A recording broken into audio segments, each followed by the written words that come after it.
Cette semaine au Balado, on discute de l'actualité économique au Québec et au Canada avec Nicolas Gagnon. Et je m'entretiens avec le journaliste, essayiste et historien au Figaro Magazine et auteur des habits neufs du terrorisme intellectuel, Jean Sévilla. Tout cela et bien plus dans votre Libre Podcast.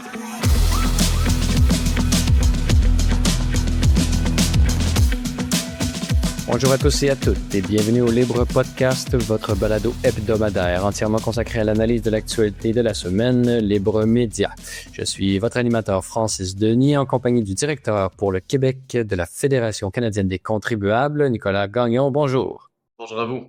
Alors, Nicolas Gagnon, c'est une joie de pouvoir vous retrouver. Vous avez déjà participé au podcast dans l'année dernière, mais cette année, on a la joie de pouvoir vous compter parmi nos contributeurs. Alors, vous reviendrez mensuellement, ou peut-être un petit peu moins, parce qu'il y a beaucoup de contributeurs à ce podcast, Nicolas Gagnon. C'est une joie de vous recevoir en cette année 2025. Nous sommes au fin février et parlez-nous un peu de votre campagne victorieuse contre la hausse de l'impôt sur les gains en capital. On le sait, les contribuables sont souvent les victimes du système canadien. Vous avez, grâce à vos tractations, vos campagnes de communication, vous avez réussi à faire reculer le gouvernement sur son intention qu'il avait de continuer sur cette hausse de l'impôt sur le gain en capital avant même d'avoir eu un vote du Parlement. Exactement. Donc, c'est toute une victoire qu'on peut se vanter d'avoir obtenue à la Fédération au nom de, bien sûr, tous les contribuables. C'est une victoire qu'on a obtenue à deux niveaux, au niveau provincial et au niveau fédéral. Puis pour ça, en fait, il a fallu effectivement se battre sur deux panneaux à la fois. Et on sait effectivement, le combat n'est pas tout à fait terminé, puisque pour l'instant, la hausse de l'impôt sur le gain en capital a été reportée dans le fond, à janvier 2026. Et ça, c'est à condition, bien sûr, que les actuels décideurs soient les mêmes rendus là. Et bien sûr que le fédéral aille de l'avant. Donc, ça devient un peu plus complexe pour ce qui va se passer au Québec. Mais essentiellement, pour faire un petit rappel par rapport à parce cette que là, c'était situation-là. difficile pour eux. C'était difficile pour eux de le faire Ouais. voter parce que, justement, Justin Trudeau avait prorogé le Parlement. Donc, il y avait, c'était un peu difficile pour eux, là. Exactement. Puis c'est un peu ce qui leur a tiré un peu une balle dans le pied, essentiellement par rapport à leur projet d'augmenter le taux d'inclusion sur le gain en capital. Ça avait été annoncé initialement au budget 2024 en avril dernier, comme une mesure pour aller chercher plus d'argent et pour être en mesure aussi de pouvoir, en augmentant les revenus, de réduire les déficits dans une marge qui serait un peu plus acceptable. Il disait donc maintenir les déficits aux alentours de 40 milliards et c'était le but de cette augmentation de l'impôt. Sauf qu'ils n'ont jamais déposé de projet de loi, ils n'ont jamais rien débattu, il n'y a rien qui a été amendé d'une quelconque manière. Et on arrive éventuellement à janvier, plus précisément le 6 janvier 2025, et on a un Justin Trudeau qui annonce sa démission et automatiquement, il proroge le Parlement. Et ça fait en sorte que tous les projets de loi qui étaient présentement à l'étude se retrouvent à être mis sur une tablette et on attend la réouverture du Parlement pour relancer ces travaux législatifs. Donc, ça a fait tomber essentiellement l'impôt sur le gain en capital dans les limbes. Par contre, le gouvernement avait stipulé que Revenu Canada pouvait déjà procéder à cette ponction fiscale à partir de juin 2024. Et ce, malgré le fait que ça n'avait pas été encore voté. Donc, ça l'a effectivement créé toute une controverse. Et de notre côté, on a réalisé effectivement que d'un point de vue constitutionnel, c'est quelque chose qu'on pouvait combattre. Et c'est la raison pour laquelle, en janvier 2025, on a déposé en fait notre poursuite contre l'Agence du revenu du Canada pour l'empêcher de saisir un impôt qui n'avait pas été voté par le Parlement. Et la base qu'on utilise, puis ça, c'est une base qui est peu connue au Canada parce qu'on pense que cette notion du pas de taxation sans représentation, c'est que propre aux Américains parce qu'on l'a souvent entendu parler, no taxation without representation, et c'est effectivement un aspect fondateur de leur révolution. Mais au Canada, qui est basé également sur la tradition parlementaire britannique, ben, la notion même de no taxation without representation est présente dans notre Constitution, section 34 de la Constitution d'ailleurs, et ça implique donc que ce principe doit être respecté, ce que le gouvernement fédéral n'était pas en train de faire. Et pourquoi est-ce que maintenant je dis initialement qu'on a eu deux victoires? Parce que d'une part, on a mis la pression au fédéral et il y a eu un recul, puisqu'on s'est, en fait, Dominique Leblanc, le ministre des Finances actuel, qui a succédé à Mme Freeland, s'est rendu compte à quel point c'était insoutenable et effectivement, ça créait un paquet de problèmes qui pourraient être judiciaires à long terme. Mais de l'autre côté, On a aussi le gouvernement du Québec qui a essayé de saisir la balle au bon. On se souvient quelques jours à peine après que le gouvernement fédéral ait annoncé cette mesure dans le budget fédéral 2024. On a Éric Girard, le ministre des Finances du Québec, qui a fait cette même annonce et qui a dit on va harmoniser l'impôt sur le gain en capital. Et donc, on se retrouvait avec une hausse de l'impôt sur le gain en capital au niveau provincial et au niveau fédéral. Donc, comme quoi les Québécois, on se faisait doublement plumer dans les circonstances. Et, sauf que la réalité, c'est que l'augmentation de l'impôt sur le gain en capital au provincial ne pouvait pas avoir lieu parce que si le fédéral n'allait pas de l'avant, il faut rappeler que c'était dans un souci d'harmonisation. Alors là, si le fédéral va plus de l'avant, ben le Québec s'harmonise avec rien. Donc, ça a forcé aussi le gouvernement du Québec à se rétracter. Bien sûr, pour l'instant, Éric Girard maintient aussi que ça pourrait revenir si le gouvernement fédéral va de l'avant, encore une fois, en janvier 2026. Et ça, c'est à condition que le Parlement soit rouvert et qu'il n'y ait pas d'élection qui change, dans le fond, qui sera les décideurs publics d'ici là. Ce qui est intéressant, c'est est-ce que, par exemple, vous avez parlé des différents recours judiciaires, là, on peut penser que puisque la ARC, l'Agence du revenu du Canada, et celle du Québec, évidemment, qui suivait, avait l'intention et avait dit non, non, nous allons poursuivre et tout ça. Donc, vous avez mené le combat pour empêcher que s'applique une loi qui n'avait pas finalement été votée. Donc, ce qui est très bien.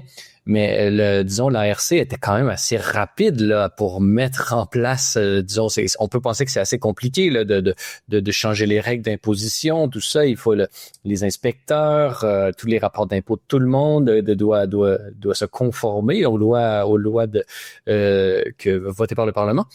Et donc, il y a des gens qui ont pris des décisions financières, ont peut-être vendu des actifs, etc., parce qu'ils avaient peur de cette loi-là, mais finalement, elle ne s'applique pas là.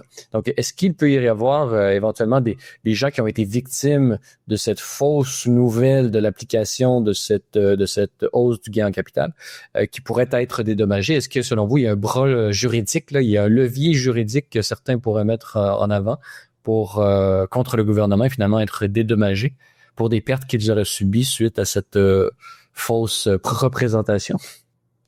C'est sûr, ben, de mon côté, malheureusement, je suis pas tout à fait un constitutionnaliste, donc j'aurais la difficulté à me poser cette question-là, mais je serais prêt à dire d'avance que fort possible que des gens pourraient avancer qu'ils ont été lésés, en fait, par cette situation-là, parce qu'effectivement, le gouvernement fédéral a décidé d'augmenter, ou du moins de dire à l'Agence du revenu du Canada qu'à partir de juin 2024, on pouvait donc saisir cette augmentation d'impôts, et donc essentiellement, on a augmenté le taux d'inclusion pour tous les gains en capitaux qui sont supérieurs à 250 000 $. Donc, ça affecte énormément de personnes, contrairement à ce qui était indiqué au départ. Au début, on disait que ça touchait quelques dizaines de milliers de personnes et que ça ne touchait que les ultra riches, entre guillemets. Au final, on se rend compte plutôt que ça allait toucher jusqu'à 1,4 million de Canadiens au courant des prochaines années. Ça affectait des gens qui partent à la retraite, qui vont vendre leur triplex dans lequel ils ont investi plutôt que de mettre ça dans un REER ou dans une autre forme d'épargne pour la retraite. Sinon, on a des personnes qui vendent leur entreprise ou qui décident de la léguer d'une quelconque manière. On a aussi une levée de bouclier des médecins, en fait, rien de moins que les médecins canadiens qui disaient carrément, écoutez, ça va provoquer une exode des médecins vers les États-Unis. Donc, il y avait cette crainte qui était importante. Et oui, il y a des gens qui, pour éviter la hausse de l'impôt à partir je pense que c'était le 24 juin 2024 plus exactement. Il y a des gens qui ont décidé de vendre leurs actifs pour éviter cet impôt en se disant, ben, je voulais le vendre dans peut-être 3, 4, 5 ans, mais considérant que l'impôt risque quand même de m'handicaper d'une bonne part de mon gain capital, je vais le vendre tout de suite. Et finalement, ben, cet impôt-là n'aura pas été voté. Donc, peut-être que ces personnes-là auraient un recours. Ceux aussi qui ont un recours présentement, c'est ceux que l'Agence du revenu du Canada sont allés leur dire, ben oui, vous devez payer cette hausse d'impôt, même si elle n'a pas été votée. Et ça, c'est ce qu'on défend présentement en cours, parce que notre argument juridique est basé sur le fait qu'on travaille avec une famille de l'Ontario qui, justement, s'est retrouvée être pénalisée. Ils ont vendu une maison secondaire dans laquelle leurs enfants vivaient depuis une certaine période. Maintenant, rendus à l'âge adulte avec leurs familles respectives, ils ont quitté. Donc, eux, ils voulaient vendre cette maison secondaire qui est sur leur terrain. Et essentiellement, l'impôt, du moins l'Agence du revenu du Canada est venue les voir pour leur dire, ben, vous devez payer ce montant supplémentaire en vertu de cette hausse d'impôt, du moins du taux d'inclusion sur le gain en capital. Et c'est là que, ben, ils ont dit, ben non, c'est inacceptable. On va voir c'est quoi nos moyens juridiques pour se défendre. Et nous, ben, par un concours de circonstances exceptionnelles, on est tombé en contact avec eux et on a décidé de les défendre en cours pour s'assurer justement de créer, en fait, d'éviter de créer un précédent où est-ce que l'Agence du revenu pourrait chercher un impôt qui n'a pas été voté, parce que s'ils peuvent le faire maintenant pour l'Agence du revenu pour le gain en capital, ils pourraient le refaire pour d'autres types d'impôts. On voudrait pas que des fonctionnaires se mettent à prendre l'initiative d'augmenter des impôts, de modifier le code fiscal d'une quelconque manière sans que le Parlement ait pris le temps de se poser et de voter en ce sens. Donc, c'est une belle victoire. Quelles sont les réactions là, sur le terrain là, de justement des gens qui vous soutiennent? Là? Qu'est-ce qu'ils vous disent là, quand ils voient que justement vous avez réussi à faire reculer le gouvernement sur un enjeu comme celui-là?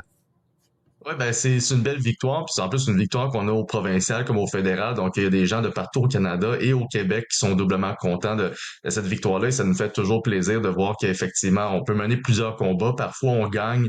Parfois, disons que c'est un peu plus compliqué de tirer notre épingle du jeu parce qu'il y a tellement d'enjeux pour lesquels les contribuables sont malheureusement euh, trop souvent compromis ou qui sont pris pour acquis d'une quelconque manière. Donc, on va maintenir et on va continuer ces combats-là. Faut le dire, comme la fameuse victoire qu'on célèbre présentement, elle est un peu de courte durée. On a gagné la bataille, mais on n'a pas encore gagné la guerre parce qu'en théorie, cette hausse d'impôt est toujours comme une forme d'épée de Damoclès. Elle pourrait revenir, ne serait-ce qu'en janvier 2026.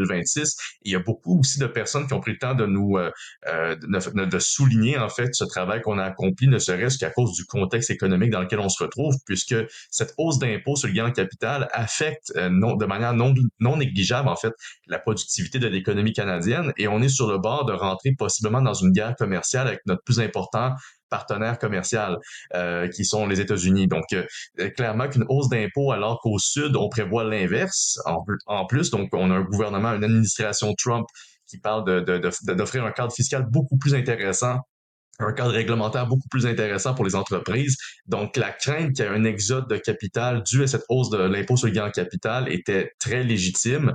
Et donc, on espère avoir été en mesure justement de défendre un peu, ne serait-ce qu'un peu, non seulement les contribuables, mais l'état de l'économie canadienne ne serait-ce que pour le moment. Et on va s'assurer à ce qu'on puisse effectivement maintenir la pression pour éviter que cette menace revienne de l'avant. Une autre menace qui plombe sur les contribuables canadiens et québécois, c'est celle de cette annonce c'est une annonce qui revient périodiquement à toutes les 10 mois environ. On en parle de celle d'un TGV qui relierait plusieurs villes importantes du Canada et du Québec, dont Trois-Rivières. C'est très important de brancher Trois-Rivières sur cette très grande vitesse. Rien contre les gens de Trois-Rivières, je trouvais un peu disproportionné comme annonce. Pouvez-vous nous dire pourquoi est-ce que vous considérez ça comme étant disons, un enjeu pour les contribuables, pour notre fiscalité, notre rentabilité, notre économie, alors à court et moyen terme. Là. Est-ce que c'est les fiascos, d'une certaine façon, des difficultés du REM qui vous font craindre le pire, Nicolas Gagnon? Ah oui, on pourrait dire le REM et le futur tramway de Québec, tant qu'à y être. Je suis persuadé qu'on va y voir éventuellement, tristement, d'autres fiascos financiers. Mais oui, l'annonce qui a été faite d'un tracé d'un train à grande vitesse entre Québec et Toronto, ça a de quoi faire rêver sur le coup, quoique ça fait plusieurs décennies qu'on en parle. Je pense que ça fait depuis les années 80-90 au Canada que l'histoire d'un TGV pour relier certaines portions de l'Est du pays revient, ne serait-ce que surtout pour un simple hasard durant les années électorales, parce que la dernière fois qu'on avait entendu parler d'un train à grande vitesse, c'était en 2021, comme par hasard, encore une fois, une année électorale. Mais dans ce cas-ci, ce qui est le plus surprenant, en fait, au-delà du fameux TGV, c'est qu'un premier ministre démissionnaire comme Justin Trudeau, qui a annoncé le 6 janvier dernier qu'il quittait ses fonctions et qui a prorogé le Parlement, il puisse continuer à se promener avec la carte de crédit des contribuables et annoncer des projets pharaoniques comme ça. Rien de moins quand même que le plus important projet d'infrastructure de l'histoire du Canada. C'est carrément comme ça qu'il l'a présenté alors qu'il est à 2 semaines de quitter sa fonction. Je me serais gardé une petite gêne si j'étais lui, mais il semble être vraiment sur cette volonté de consolider son héritage par tous les moyens, surtout avec les moyens des contribuables présents et futurs. Est-ce qu'on peut faire une annonce comme ça? Est-ce qu'on peut faire une annonce comme ça sans vote du Parlement? Il me semble que c'est une dépense qui, à mes yeux, demanderait un vote, au moins. Ben, c'est que pour l'instant, l'annonce qui a été faite, c'est bien que c'est un projet qui est entre 100 et 200 milliards de dollars, c'est quand même pas rien. Pour l'instant, tout ce qui a été annoncé, c'est plutôt la phase de pré et de co-développement du projet qui va durer environ 6 ans et dans laquelle on a injecté pas loin de 4,2 milliards de dollars. Donc, c'est quand même énorme comme tel, comment dire, le projet comme tel, la première pelletée de terre, on est encore très loin de ça. Et donc, il y a bien des choses qui pourraient survenir et qui pourraient effectivement forcer le Parlement à se pencher sur cet enjeu-là prochainement. Mais effectivement, dans les circonstances, c'est quand même très questionnable qu'on puisse faire une telle annonce alors qu'on est en fin de régime. En fin de régime parlementaire, ça c'est correct, mais dans son cas, la démission a déjà été annoncée, donc ça aurait peut-être été mieux que ce soit annoncé par un autre premier ministre qui a une certaine légitimité, soit électorale ou simplement qui a obtenu le poste et qui tend à y rester. Ne serait-ce que pour Mark Carney, par exemple, qui pourrait lui succéder, mais qui n'aura pas été élu. Mais ça, ce sera une drôle d'exception dans l'histoire du Canada. Mais ce qui est le plus dérangeant aussi, c'est que bon, c'est un projet entre 100 et 200 milliards qui est annoncé. On nous annonce, ne vous inquiétez pas, parce que ça va injecter pas loin de 35 milliards de dollars dans l'économie canadienne à chaque année, une fois que la construction soit complétée. Donc, on laisse entendre que le TGV va faire grimper le PIB canadien d'environ 1%, ne serait-ce qu'en existant, ce qui est quand même à démontrer, parce que pour l'instant, comme je rappelle, on est dans une phase de pré-développement. Donc, tous les chiffres qu'on lance dans toutes les directions, autant le coût du projet d'infrastructure que les retombées économiques, tout ça est 100% hypothétique. Et en fait, ce qui est plus dérangeant, c'est l'aspect hypothétique au niveau des coûts, parce que 100 et 200 milliards, pour l'instant, ça a l'air de rien, mais ça pourrait grimper. Puis c'est pourtant énorme, mais ça pourrait grimper assez rapidement. Et le meilleur exemple que je peux citer, c'est le projet de TGV qui est présentement en cours entre San Francisco et Los Angeles. Ça avait été annoncé en 2008 et ça avait été voté par un référendum populaire là, en novembre 2008 par les électeurs. Ils ont approuvé le projet qui, à l'époque, devait se situer entre 33 et 40 milliards de dollars pour l'ensemble du tracé. Là, on est rendu en 2025, donc je dis ça de même 2025, 17 ans plus tard, et la facture, on parle d'environ 128 milliards, et on est loin d'avoir terminé. En fait, si tout va bien, le TGV devrait être pleinement opérationnel à partir de 2033. Donc, ça a été un projet de 25 ans et on s'attend à des dépassements de coûts qui pourraient continuer à s'accumuler à cause de la lourdeur bureaucratique, à cause de l'inflation et d'un paquet d'autres éléments qui étaient clairement imprévus initialement, mais qui auraient dû l'être. Alors, si cette explosion de coûts est arrivée au sud de notre frontière, quand même en Californie, nous, à quoi on devrait s'attendre? Donc, ça, c'est une des choses qu'on devrait se poser comme question. Et je le rappelle, Justin Trudeau, il vient de Avec un démissionner. climat complètement beaucoup plus favorable, avec un climat beaucoup plus favorable, qu'est-ce qui pousse et bon justement avec une acceptabilité sociale, pourrions-nous dire dans le cas californien, et une économie quand même qui est extrêmement prospère malgré les difficultés qu'elle subit à cause de certaines administration démocrate, non seulement dans les villes, mais au niveau de l'État, là, eux peut-être ont le moyen de perdre cet argent. Nous, c'est pas notre cas. Non, effectivement, puis je dirais que la Californie a quand même un PIB supérieur à celui du Canada déjà, donc ça donne une idée de l'échelle au niveau économique, mais aussi c'est le contexte dans lequel on se trouve. Non seulement Justin Trudeau, il est sur son départ, mais c'est l'État dans lequel il laisse les finances publiques à la fin de la journée qui nous porte à se poser la question, est-ce qu'on a vraiment les moyens de se payer ce type de luxe-là, même si ça semble être un impératif au niveau d'infrastructure, puis je veux dire, ça fait tellement longtemps qu'on parle d'un TGV qu'on dit que ça aurait dû être là depuis des décennies, mais la réalité, c'est qu'on a présentement une dette qui a doublé au cours des dernières années, on a des déficits à répétition, puis on a un retour à l'équilibre budgétaire qui ne devrait pas arriver avant 2040, et on a une dette dont les frais nous coûtent plus cher que les transferts qu'on envoie, que Ottawa envoie aux provinces pour leurs services de santé. Donc, essentiellement, on paye plus d'intérêts sur la dette pour les créanciers de la dette du Canada qu'on paye pour les soins des citoyens dans les provinces canadiennes. Donc, on est vraiment dans cette situation au niveau des finances publiques. Et là, on se dit, ben oui, il faut faire un TGV. C'est clairement la priorité.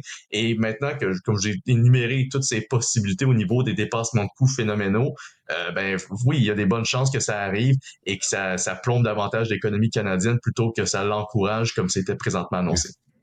Bon, sans aller un peu trop loin là, dans des procès d'intention, mais on peut dire que et finalement, c'est peut-être un retour d'ascenseur de Justin Trudeau à des firmes d'ingénierie et de ses amis banquiers. Le banquier pour la dette et firmes d'ingénierie pour les rapports et les projets qui vont finalement être tablettés. On ne verront jamais le jour avant de partir. Donc, merci mes amis de m'avoir porté sous votre bras financier pendant toutes ces années au pouvoir. Dixit Justin Trudeau, et peut-être finalement qu'il va finir par, comme Gavin Newsom, là, nous faire un beau podcast là, où qu'on va pouvoir écouter Justin Trudeau là, lors de sa retraite bien méritée par le peuple canadien qui aura souffert sa présence. Peut-être une nouvelle là, qui est arrivée hier en après-midi. Justement, je ne sais pas si vous avez suivi. Bien évidemment, vous avez suivi, mais il y a tellement de dossiers qu'on peut pas nécessairement tout suivre de manière avec le microscope, mais le scandale lié à SAC-Click, on vient d'apprendre hier que le ministre Éric Kerr avait démissionné. Là, vos réactions à chaud face à cette décision de démissionner de son poste? En fait, la réaction est très simple. C'était vraiment le strict minimum auquel on s'attendait dans les circonstances. Et écoutez, le projet ça clique, ça fait des années qu'on en parle. On se rappelle, ça a été déployé en 2023. C'était supposé coûter environ là, dans les budgets initiaux, on parlait entre 400 et 600 millions là, au niveau du déploiement de la plateforme, sa création puis sa mise en place. Et au final, on s'est aperçu récemment avec le dévoilement du rapport de la vérificatrice générale que finalement les dépassements de coûts nous ont emmené à environ une facture de 1,1 milliard de dollars pour une plateforme qui a créé tellement de casse-tête pour les automobilistes. On se rappelle des files d'attente interminables devant les points de service de la SAQ parce que les gens n'étaient pas en mesure d'utiliser la plateforme SACLIC, donc devaient se rendre dans les points des succursales. Ce qui est assez particulier parce que SACLIC, cette plateforme-là, elle avait été créée initialement pour alléger le fardeau administratif de la SAQ. Finalement, ça va avoir forcé la SAQ à embaucher pas loin de 150 fonctionnaires supplémentaires pour gérer cette crise qu'ils auront créée eux-mêmes. Mais en plus, dans le rapport de la vérificatrice générale, on apprenait qu'il y avait eu quand même un paquet de problèmes. Quand on déployait cette plateforme-là, pas loin de 20% des tests n'avaient pas été faits avant son déploiement. On apprenait que les compagnies principales qui ont obtenu le contrat pour faire le SACLIC, qui est une alliance entre LGS et SAP, ces deux groupes-là, en fait, ont à la fois fait une forme de lobbying pour stimuler la demande, c'est-à-dire qu'ils donnaient des conseils à la SAQ pour dire voici qu'est-ce que vous pourriez ajouter à la plateforme et ci et ça. Et puis ensuite, ils faisaient l'appel d'offres et c'est eux qui vendaient ces mêmes services qu'ils avaient comme proposé comme supplément en fait à la SAQ dans l'évaluation des besoins. Donc, il y a eu comme tout littéralement une question de conflit d'intérêts. Et puis, la cerise sur le Sunday, on apprenait finalement tout juste avant la démission d'Éric Kerr, qui était, si je ne me trompe pas, ministre de la cybersécurité et de la stratégie numérique. Je pense que c'est le nom à peu près de son ministère. On apprenait que finalement, il avait signé un décret ou un arrêté ministériel pour autoriser la SAQ à flamber pas loin de 222 millions de dollars de plus dans le projet de SACLIC. Et on savait aussi au préalable que des fonctionnaires de la SAQ avaient caché essentiellement au conseil d'administration les dépassements de coûts et les délais supplémentaires. Donc, c'est littéralement un fiasco de A à Z. Et en plus, la plateforme a encore des problèmes. Donc, après tout ce temps-là, tous ces dépassements de coûts, toute cette bureaucratie supplémentaire et le scandale qui a suivi, tout ça n'est pas réglé. Puis on s'attend à même d'autres dépassements de coûts, d'autres coûts supplémentaires pour la plateforme dans le futur. Donc oui, je pense que la minimum dans ce cas-ci, c'était qu'il y ait une démission d'Éric Girard, qui était le ministre pas mal en charge de ce projet. Mais un point important, c'est aussi de dire, ben, si ça se passe avec ça clique avec la SAQ, il faudrait regarder aussi c'est quoi les autres projets numériques qu'on a présentement au Québec. Là, on sait qu'entre autres, Revenu Québec est en train de mettre en place une plateforme similaire pour être en mesure d'automatiser en fait les déclarations d'impôts. Donc, est-ce qu'on va se retrouver avec une situation similaire? Je pense que ça vaut la peine de se poser la question. Et si en plus le ministère d'Éric Kerr était dans ce dossier-là, ça vaudrait la peine de faire une double vérification. Mais la démission d'Éric Kerr, c'est le minimum. Il reste encore comme député, à moins que je me trompe. Mais pour le reste, il va falloir plus d'imputabilité. Il faut que les fonctionnaires de la SAQ, les membres du conseil d'administration, ainsi que les entreprises qui ont pris part au déploiement de cette plateforme-là soient passés en commission parlementaire, interrogés par le gouvernement et les partis d'opposition. Et il serait temps d'avoir une instance beaucoup plus rigoureuse qui soit en mesure de vérifier ces dépassements de coûts-là avant qu'ils surviennent. Et malheureusement, ben, c'est ce qui est arrivé. On se retrouve avec les conséquences, mais on a très peu de solutions autrement que de demander de l'imputabilité. Ouais, puis si on suit, là, on se base sur l'histoire, c'est un peu le registre des armes à feu 2.0 au provincial là, qu'on vient de voir, là, donc et peut-être même le système de paye Phoenix. Là, donc, l'imputabilité au Québec, on sait que ça existe en théorie, mais très peu en pratique. En terminant, une nouvelle sur laquelle vous vouliez attirer notre attention, Nicolas Gagnon, c'est celui du budget de Radio-Canada, là, quelque chose qui vient d'être annoncé et que vous vouliez commenter. Oui, ben en fait, très peu de gens le savent, mais ça faisait quand même quelques temps que Radio-Canada se posait des questions par rapport à sa mission et sa culture interne, surtout après qu'on a exposé à plusieurs reprises, nous à la Fédération canadienne des contribuables, mais également d'autres acteurs de la société civile, la culture des bonus qui sévit à Radio-Canada depuis des années. Il faut rappeler qu'en 2015 et 2024, on s'y est versé pas loin de 130 millions de dollars en bonus, on s'est versé plus de 100 millions de dollars en augmentation de salaire. Le nombre de salariés qui font plus de 100 000 par année a augmenté de 231% sur cette période. Tout ça dans un contexte de crise dans le milieu médiatique où est-ce qu'on voit des médias quasiment disparaître à chaque mois. Oui, il y a des médias émergents qui se font une place, et tant mieux, mais il faut rappeler que le contexte est assez particulier. Mais chez Radio-Canada, on ne lésinait pas sur des dépenses, des bonus et les excès. Et il y avait eu à plusieurs reprises des travaux, du moins il y avait eu un panel jusqu'à tout récemment qui avait été organisé par Radio-Canada aux frais des contribuables, faut le rappeler, pour justement essayer d'amener des solutions à tous ces problèmes-là. Finalement, on a eu une conférence de presse le 20 février dernier. Madame Pascale Saint-Onge, la ministre du Patrimoine du Canada, est arrivée et a fait une annonce sur le futur de Radio-Canada. Et elle stipule deux choses importantes qui sont à retenir pour nous tous.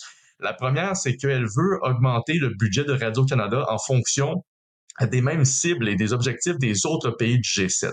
Elle dit que dans les autres pays du G7, les diffuseurs publics sont financés à concurrence d'environ 62 par citoyen.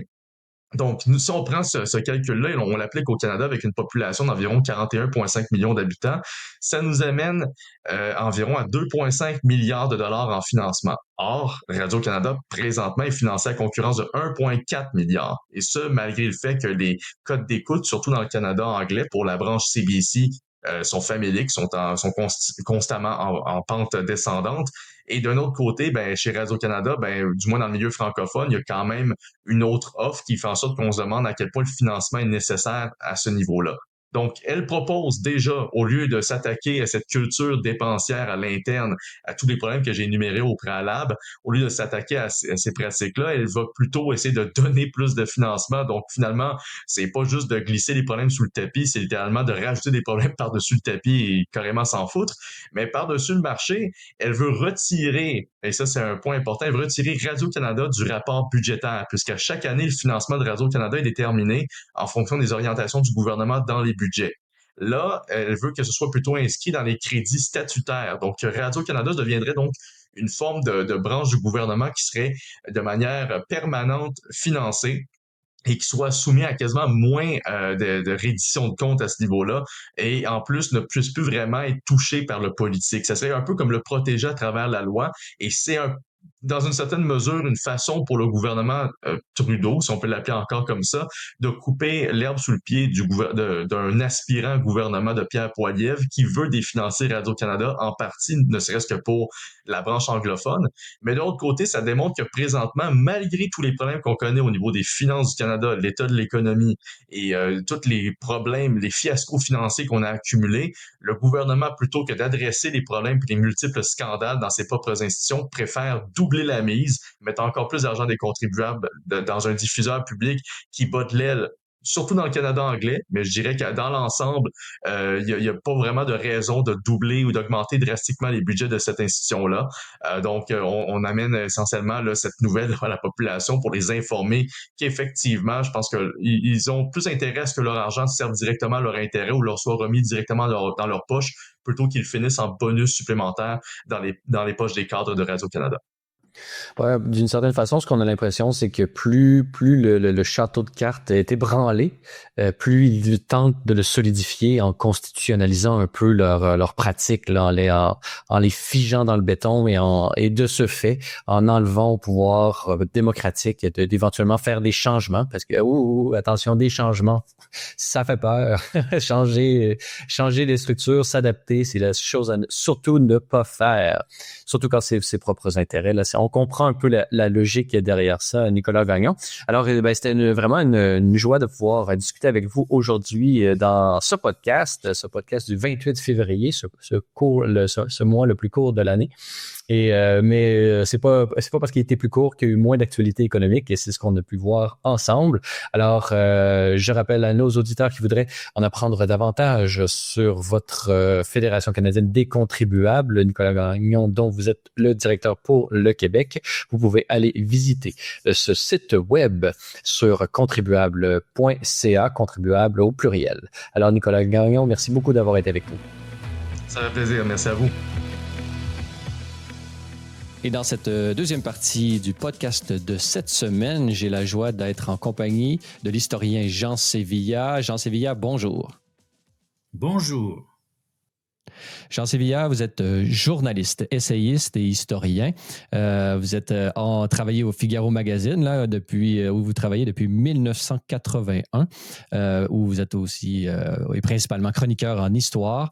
Et vous êtes membre du conseil scientifique du Figaro Histoire également. Et vous êtes également un tribun, pourrions-nous dire, au sens où vous commentez l'actualité à différents endroits, notamment à Radio Notre-Dame et à nombreux autres médias, mais nous sommes réunis aujourd'hui pour parler de votre plus récent ouvrage, qui est une réédition augmentée, puisqu'on retrouve beaucoup d'ajouts, une réédition de votre livre qui est maintenant vraiment un best-seller, là, Terrorisme intellectuel, et sa réédition, Les habits neufs du terrorisme intellectuel, publié chez Perrin. Alors, avant de commencer, puisque j'aimerais, Jean Sévilla, qu'on commence en ayant défini les termes, là, le terrorisme intellectuel, vous le définissez là, dans l'avant-propos à la page 22 de cet ouvrage. Et là, je vous cite. Le terrorisme intellectuel, refusant tout débat de fond sur les questions politiques et sociales qui engagent l'avenir, vise à ôter toute légitimité à son contradicteur en l'assimilant par amalgame aux personnages, aux faits et aux théories du passé ou du présent qui symbolisent le mal absolu selon les critères alors dominants dans le milieu culturel et médiatique. Et donc, dans l'introduction, vous dites que depuis 2000, là, au moment où est-ce que la première version de votre ouvrage a été publiée, vous dites que depuis, la situation s'est empirée. Alors, justement, pouvez-vous nous décrire un peu les circonstances qui vous ont motivé à publier cette réédition du terrorisme intellectuel? Écoutez, c'est un livre qui, en son temps, a eu un succès puisqu'il est paru en 2000, mais cette qualité était compensée évidemment par un défaut c'est un livre qui a 25 ans, quoi. Et donc, il s'est passé beaucoup de choses depuis. Donc, mon intention était tout à la fois de vouloir, puisque c'est un livre qui est une sorte d'histoire politique et intellectuelle française, de raconter les événements qui se sont déroulés depuis 2000, date de la première édition jusqu'à aujourd'hui, enfin hier, à peu près 25 années, mais aussi de montrer ce qui a changé dans le paysage intellectuel, puisque des éléments sont nouveaux, d'où ce terme d'habit neuf du terrorisme intellectuel, parce que certaines données existent aujourd'hui qui n'existaient pas il y a 25 ans. Justement, dans l'introduction là, de Mathieu Bock-Côté, qui fait votre éloge et vous présente Jean Sévilla comme étant un précurseur de cette nouvelle contestation du régime, de ce régime qu'on peut avoir plusieurs qualificatifs. Par exemple, Mathieu Bock-Côté lui-même parle souvent du régime diversitaire. Comment est-ce que vous qualifiez le régime actuel et comment comment avez-vous incarné un peu cette résistance là, au début justement? Vous êtes un des précurseurs aujourd'hui, on le voit par exemple avec bon, tout ce qui se passe contre le wokisme, qui est grandement affaibli, notamment aux États-Unis avec l'élection de Donald Trump. Et là, on tire à boulet rouge sur le wokisme. Donc, c'est quelque chose qui est devenu, avec le temps, quelque chose d'assez populaire, et même on en parle, mais vous l'avez fait au moment où c'était encore risqué, dit Mathieu Bock-Côté dans sa préface. Parlez-nous un peu là, de comment comment qualifiez-vous ce régime que vous contestiez à l'époque, et qu'est-ce qui vous a motivé à avoir le courage de le contester alors que on pouvait en payer le prix? Écoutez, je ne sais pas si j'ai eu du courage, mais en tout cas, j'ai eu cette volonté, en effet, de secouer un petit peu secouer le cocotier, comme on dit en France. C'est-à-dire que il y avait le paysage des idées était assez bloqué. Depuis les années 1950 jusqu'aux années 1970, on était très marqué par le marxisme, par le communisme, qui a eu une grande influence en France, puisque on a eu un parti communiste extrêmement puissant et qui était très développé dans le milieu intellectuel. Et puis ensuite, le communisme a baissé, a régressé, mais il lui a succédé d'autres idéologies fondées, je dirais, sur en quelque sorte le culte de l'individu. Ça, c'est les effets de la pensée d'après mai 68. C'est un petit peu l'idée qu'au fond, l'individu est la valeur la suprême, qui doit passer, et que les droits de l'individu passent au-dessus des devoirs qu'il doit envers la société. Et donc c'est un hyper-individualisme dont la source est philosophique, mais a eu des conséquences extrêmement concrètes. C'est-à-dire à partir du moment où c'est l'individu qui définit, qui devient la valeur suprême, ça veut dire qu'il a le droit de définir lui-même les normes de ce qui est bien et de ce qui est mal. Donc il n'y a plus de vérité objective, il n'y a plus de morale objective, c'est chacun qui construit sa morale, chacun qui construit son système de valeurs. D'où un éclatement des normes sociales, et dès lors que l'individu a le droit et la valeur suprême, eh bien, il a tous les droits, et d'où qu'il vienne, d'où qu'il soit. Donc, le migrant qui est arrivé en France, et on a vu ça à partir des années 80, où on a eu des vagues de migration extrêmement importantes, eh bien, on était censé l'accueillir tel qu'il était. Il était invité à s'installer comme il était, à ne rien changer de ses habitudes. On lui demandait pas de s'adapter à la société française. C'est en effet ce que Mathieu Bock-Côté, qui est un ami, en effet, appelle le régime diversitaire, et la formule est bonne, c'est-à-dire qu'il y a une sorte d'aversion, comme l'explique Mathieu, de l'arrêter, à savoir qu'autrefois on demandait à celui qui était différent de s'adapter, au fond, aux migrants, pour prendre cet exemple, de s'adapter à la société d'accueil, et maintenant c'est l'inverse, c'est la société d'accueil qui doit s'adapter à celui qui arrive. Ce qu'il appelle le renversement du devoir d'intégration, finalement. Exactement, c'est exactement cela. Voilà. Et on a assisté à cela, et ça a des incidences sur la vie politique, sur la vie sociale, sur la vie, je dirais même intime, puisque dès lors que chacun peut choisir ce qu'il devient, eh bien, chacun peut choisir son sexe. Si un homme veut devenir une femme, il le peut. Si une femme veut devenir un homme, etc., etc. C'est-à-dire que toute l'idéologie actuelle du transgenrisme, du gender, et puis du transgenrisme, etc., procède de cette même vision. Donc, au début, alors ça, cette question du gender n'était très très très peu sensible, à peine. D'ailleurs, je n'en parle pas dans mon premier livre, dans la première édition de 2000 de mon livre. On était encore en 2000 sur des notions très politiques, le communisme, l'antifascisme, l'antiracisme, etc. Une certaine vision progressiste de la société, qui était une sorte de doxa obligatoire. Il fallait se soumettre à cette idéologie dominante. Et moi, comme je n'avais pas envie de m'y soumettre, j'ai écrit ce livre appelé Le terrorisme intellectuel. Maintenant, il y a eu des changements depuis, en effet, si vous me permettez donc de continuer, à savoir qu'à partir des années 2000, eh bien, on a eu des hommes qui venaient, je pense pour prendre un exemple très symbolique, qui est un intellectuel comme Alain Finkielkraut, qui est un homme qui est dans sa jeunesse, qui était un homme très très à gauche, et qui à partir des années 2000 a tenu sur la question de l'autorité, la question de l'identité nationale, la question de l'école, de la culture classique. Elle s'est mis à tenir un discours qui n'était plus du tout un discours de gauche, mais un discours objectivement conservateur. Même si Finkielkraut ne se dira jamais de droite, parce que c'est pas son histoire personnelle, mais enfin objectivement, il tient le même discours que s'il était de droite. droite. Donc pour moi, c'est comme s'il était de droite. Et donc il y a eu ce mouvement d'intellectuels qui ont commencé à bouger, qui ont commencé à un peu sortir des clous de la vieille idéologie progressiste. Et puis à partir un petit peu quelques années après, ces mêmes années, on a une sorte de vague conservatrice qui a existé dans la société française, des jeunes intellectuels, des jeunes journalistes, des jeunes essayistes, des jeunes historiens, des jeunes sociologues, qui ont commencé à tenir une place médiatique assez importante, profitant d'un changement dans le système médiatique. Ça aussi, ça a beaucoup compté. Avant les années 2000, on était encore dans un système médiatique très corseté, avec quelques chaînes de télévision. C'était les tout début d'Internet. On a oublié maintenant, ça paraît. On a oublié quasiment qu'on a vécu sans Internet. Et à partir des années 2000, il y a une multiplication des chaînes de télévision.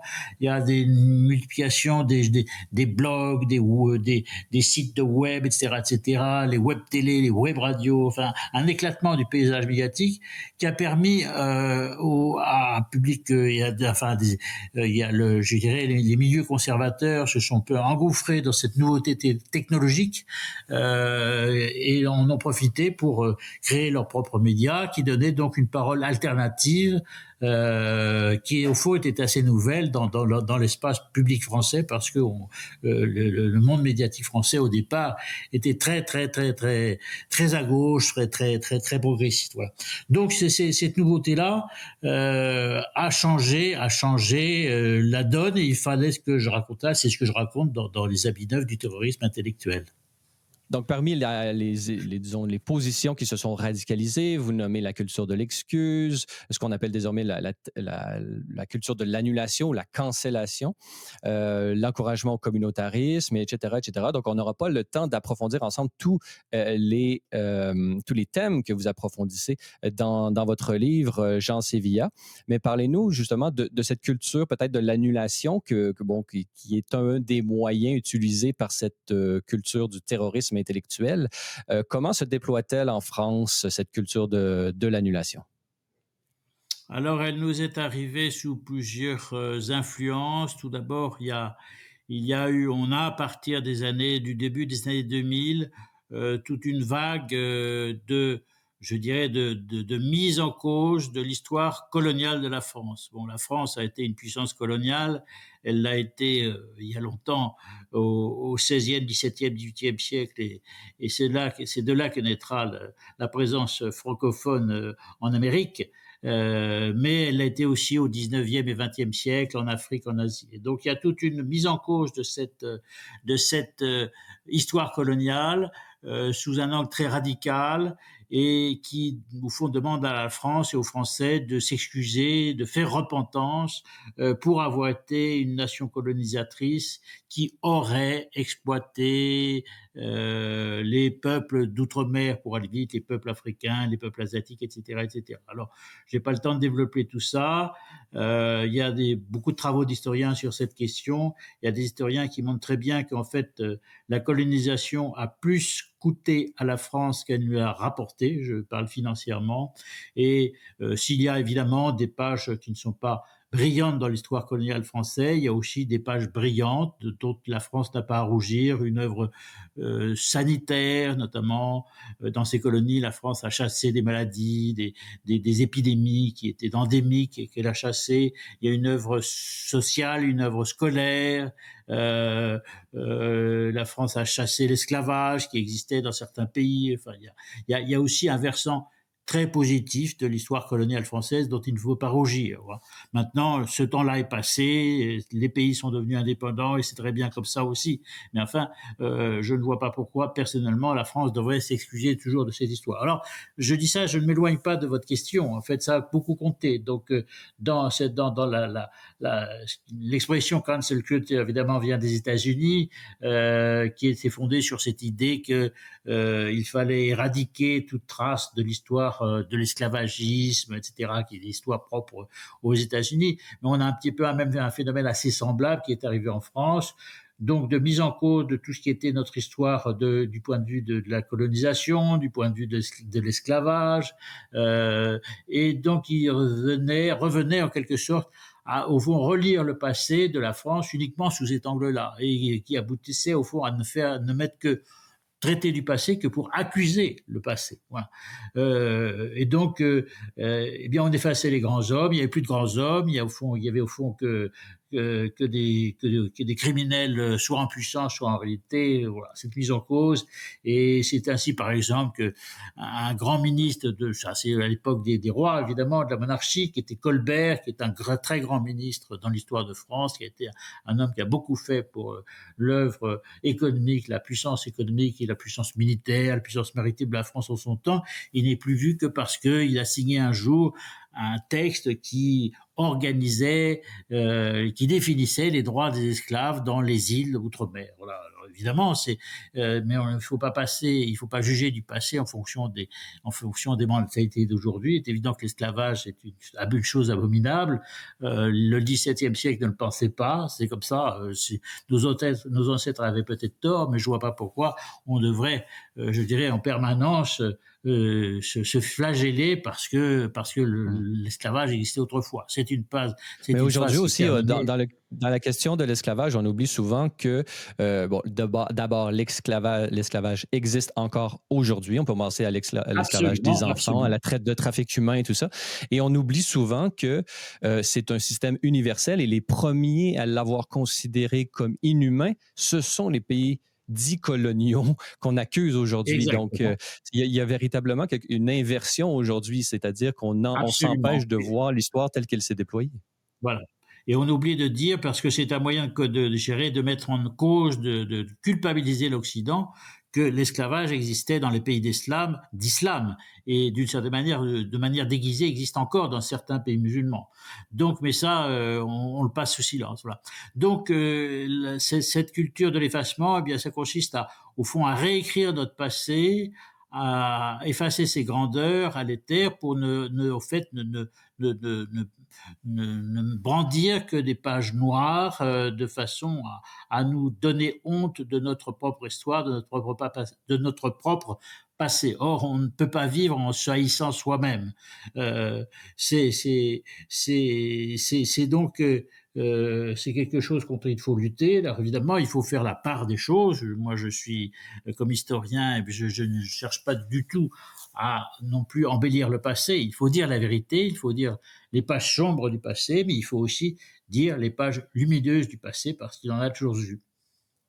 Cette culture de la cancellation, Jean Sévilla, dont vous manifestez les racines, oui, historiques, là, vous voulez de faire par rapport à la colonisation et, disons, cette remise en perspective là, avec les bons et les mauvais côtés de l'histoire et ne pas voir les choses d'une manière manichéenne. C'est un peu ce que votre méthode par rapport à l'histoire, mais plus près de nous, votre livre lui-même s'inscrit d'une certaine façon dans ce que vous avez appelé vos écrits historiques de combat. Donc, il s'inscrit dans le présent. Parlez-nous un peu comment vous vivez ou comment avez-vous au quotidien ou comment vous avez vécu un peu ce combat contre cette culture de l'annulation, puisque on peut l'imaginer avec ce genre d'écrit que vous avez fait. Vous avez certainement eu à surmonter quelques épreuves.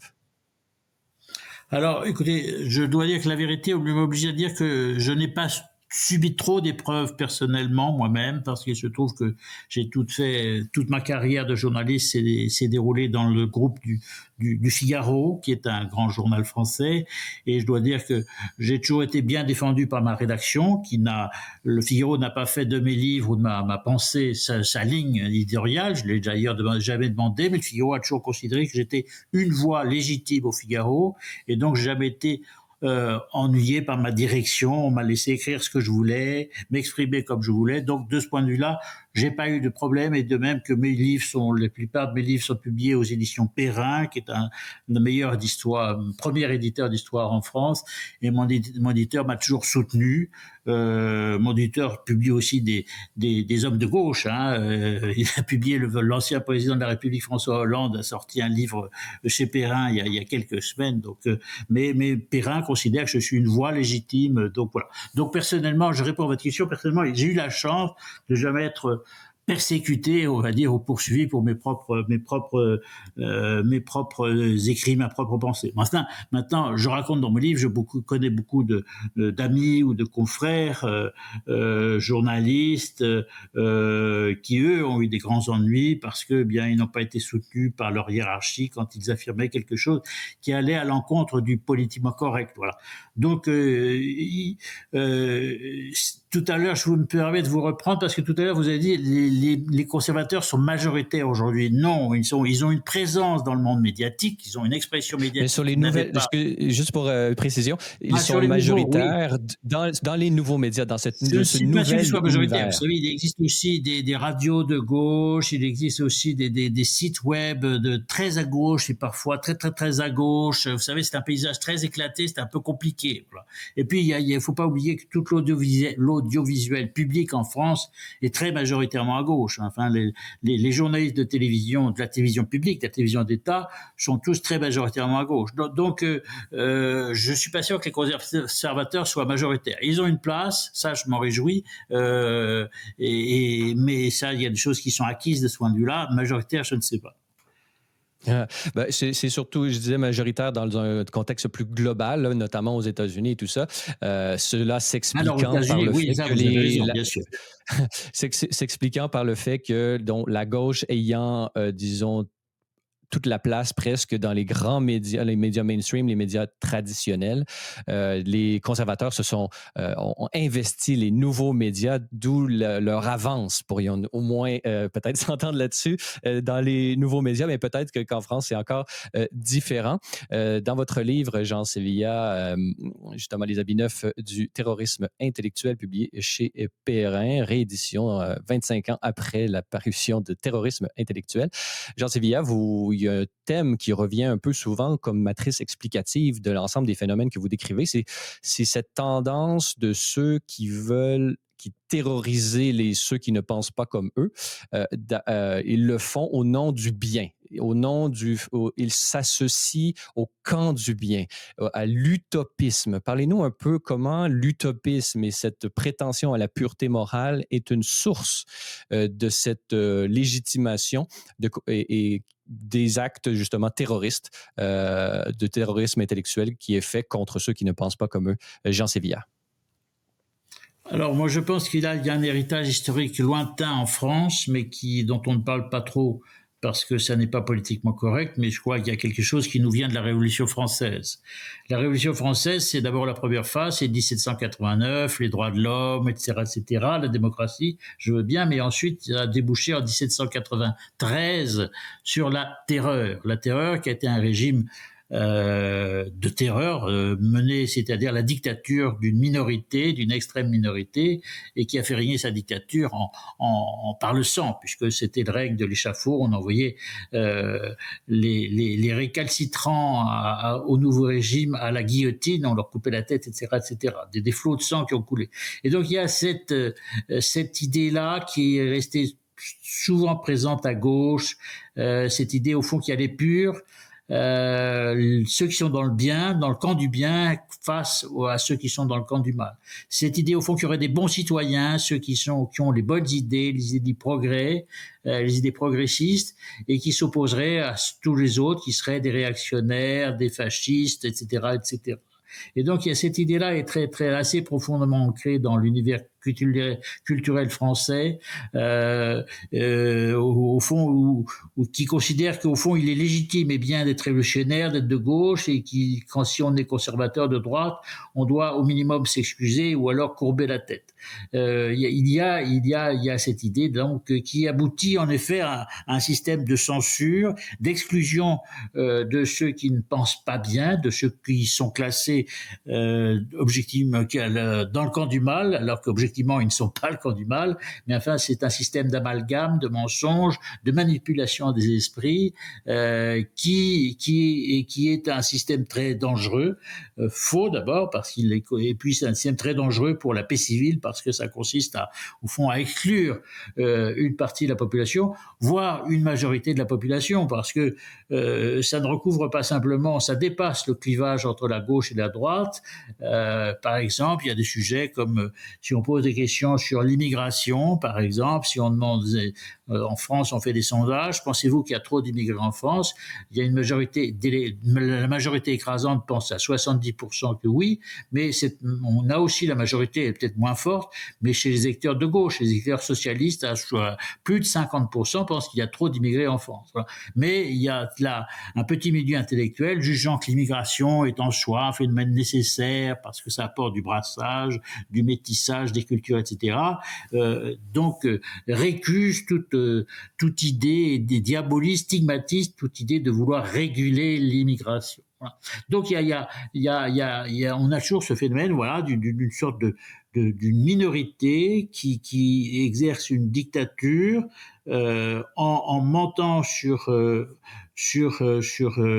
en collant à son adversaire, à son contradicteur, des étiquettes qui sont des étiquettes infamantes, mais qui sont des étiquettes en réalité mensongères, fondées sur des amalgames.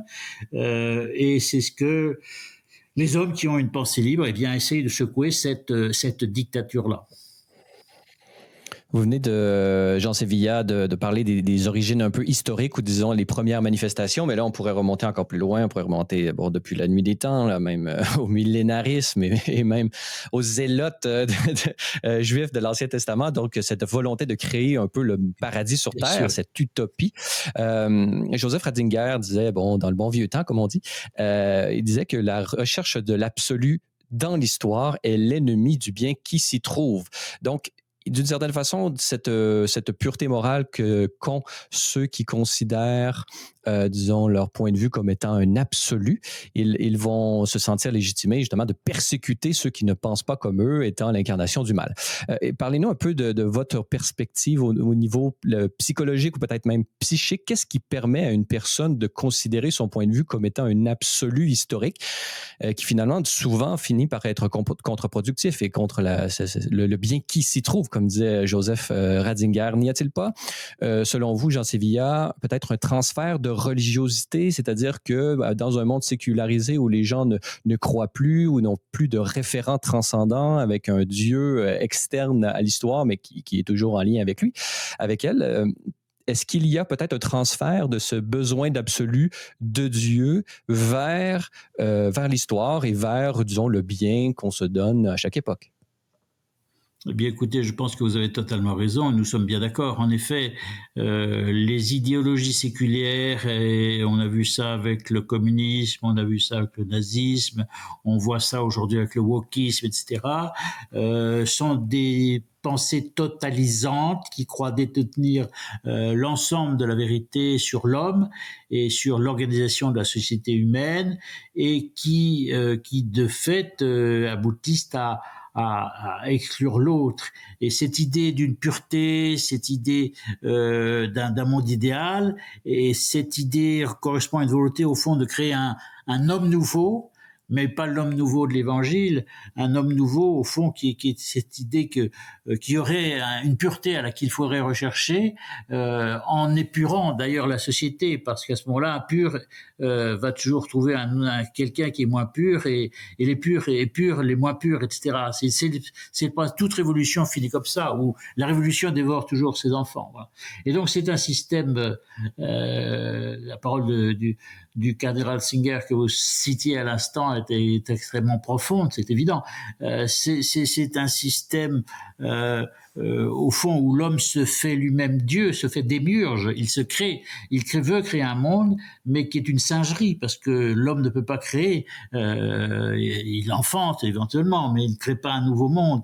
Et l'idée de changer l'homme, l'idée de créer un homme nouveau est une utopie qui finit toujours dans le sang. Dans le sang, c'est tous les systèmes totalitaires ont fonctionné comme ça, avec l'idée qu'ils allaient transformer l'homme, transformer la société, et comme en réalité il y a une nature humaine qu'on ne peut pas transformer, il y a des règles à la société qu'on ne peut pas transformer, eh bien ça débouche sur la violence. On tente de créer par la violence, par le sang, par la force, un homme nouveau qui en réalité n'existe pas. Peut-être Jean Sévillat, par ce refus par cette volonté de créer, on finit par s'empêcher de procréer. Peut-être on pourrait nous dire cela. Donc, le bien qui s'y trouve, justement, ce pouvoir que nous avons de participer à une créativité du monde, peut-être finalement, on finit par refuser cela en misant trop haut, au-delà de nos propres capacités. Jean Sévillat, en terminant, puisque c'est un peu la trame narrative actuellement dans tous les médias. On peut penser, par exemple, au sommet qu'il y a eu sur l'intelligence artificielle, où est-ce que Emmanuel Macron parlait de l'avenir de cela, en parlant de la nécessité que l'intelligence artificielle se fasse dans les valeurs liées au genre et à la crise environnementale, etc., etc. Tandis qu'un J.D. Vance, vice-président des États-Unis, arrive et dit exactement le contraire, que ça doit être un lieu libre qui n'est pas le lieu de la propagande idéologique. Donc, on voit qu'il y a un clash qui se fait dans les plus hautes instances. Et donc, permettez-moi, si vous le permettez, justement, Jean Sévillat, que pensez-vous de cette, la plus grande puissance du monde actuellement, les États-Unis d'Amérique, avec l'élection de Donald Trump, fait en sorte que l'idéologie que vous combattiez est dans une mauvaise posture actuellement. Comment voyez-vous les événements liés, le déroulement des événements liés à l'élection de Donald Trump et de l'anti-wokisme, pourrions-nous dire, aux États-Unis? Alors, il est évident qu'au niveau mondial, ça change, ça change l'ambiance. C'est évident que le wokisme a été bien soutenu par les institutions publiques des États-Unis et maintenant il est combattu par l'État américain lui-même. Voilà. Alors maintenant, donc ça change la donne. Maintenant, je ne crois pas non plus que Donald Trump soit un dictateur. Il y a des lois en Amérique, même si l'organisation américaine n'est pas celle des nations européennes. Il y a aussi le réel. Nous avons rarement vu un dictateur réduisant la taille de l'État et ses propres pouvoirs. Absolument, voilà. Donc maintenant, moi je me réjouis évidemment au niveau mondial de ce changement de ton qui va changer les choses. En effet, il y a un État puissant, la première puissance du monde évidemment, dont les représentants officiellement tiennent un discours qui va à l'encontre de toute l'idéologie progressiste que je combats moi-même, et donc je ne peux que m'en réjouir. Voilà. Bon, maintenant, sur un plan politique, sur un plan concret, il va falloir attendre de voir les résultats. On a bien compris que la stratégie de Donald Trump sera au fond de mettre un maximum de toujours sidérer l'adversaire en sortant, je dirais presque une idée par jour qui fait scandale ou qui bouleverse tout le monde. C'est une technique politique comme une autre. Faudra voir la réalité qui va se passer derrière. Voilà. Par ailleurs, moi, évidemment, je suis citoyen français. Je n'attends pas beaucoup de cadeaux de la part des États-Unis pour la France dans une perspective-là. D'ailleurs, aucune nation, je crois, pas même le Canada, n'a à attendre de grands cadeaux. On l'a bien vu dans les derniers jours des États-Unis. Voilà. Donc, il va falloir aussi que les États. On peut penser de ce point de vue-là, on peut aussi penser que, par exemple, c'est le cas au Québec, certaines élites locales, par exemple celle en France, Emmanuel Macron, ou François Legault au Québec, ou éventuellement McCartney ou Justin Trudeau au Canada, ils vont profiter de cela pour renforcer leur positionnement, au sens où ils vont dire, regardez les États-Unis, ils sont devenus les démons incarnés et tout ça, donc nous devons faire un pas de plus. Donc peut-être que pour le camp, entre guillemets, conservateur à l'extérieur des États-Unis, la présidence Trump va avoir un effet, disons, de radicalisation des pouvoirs établis. C'est un effet pervers qui est en effet possible, et c'est pour ça que je pense que la partie n'est pas tout à fait gagnée, parce que on va avoir aussi un développement, au fond, probablement un nouvel anti-américanisme qui va apparaître. Et donc il y a une bataille qui est lancée, qui commence, elle ne fait que commencer. Moi, je serais prudent pour d'abord, je suis historien, je ne suis pas prophète, c'est pas le même métier. Je serais assez prudent pour définir comment va se dérouler cette bataille, comment elle va se terminer.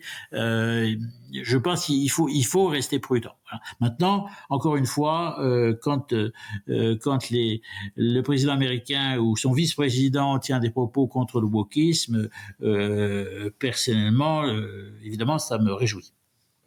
C'est sympathique, mais peut-être qu'au qualificatif qu'on va faire au camp conservateur un peu à l'extérieur des États-Unis, s'ajoutera celui de traître au sens ou de pro-américain et celui de justement d'être coupable par association. Alors nous allons surveiller ça de près ici au Libre Podcast et à Libre Média. Mais pour faire nos forces intellectuelles, nous invitons bien évidemment nos auditeurs à lire et se procurer votre livre, Jean Sévilla. Son titre, Les habits neufs du terrorisme intellectuel, publié chez Perrin et qui bénéficie d'une belle préface élogieuse de Mathieu Bock-Côté. Alors, Jean Sévilla, je rappelle que vous êtes historien, essayiste et journaliste et vous êtes actuellement au conseil scientifique et rédacteur au Figaro Magazine. Alors, Jean Sévilla, merci beaucoup d'avoir été avec nous aujourd'hui. C'est moi qui vous remercie. Voilà, c'est tout pour le balado de cette semaine. N'hésitez pas à nous donner vos commentaires ou une note sur les différentes plateformes de balado-diffusion. Cela nous aide beaucoup à faire connaître et rayonner le podcast. Vous êtes également invité à nous rendre visite au libre-media.com, sur X, TikTok, ou si vous êtes à l'extérieur du Canada, ce pays libre et démocratique, vous pouvez nous rejoindre par l'ensemble des plateformes du groupe Meta. À vous tous et toutes, merci d'avoir été les nôtres et revenez-nous la semaine prochaine pour un autre épisode du Libre Podcast.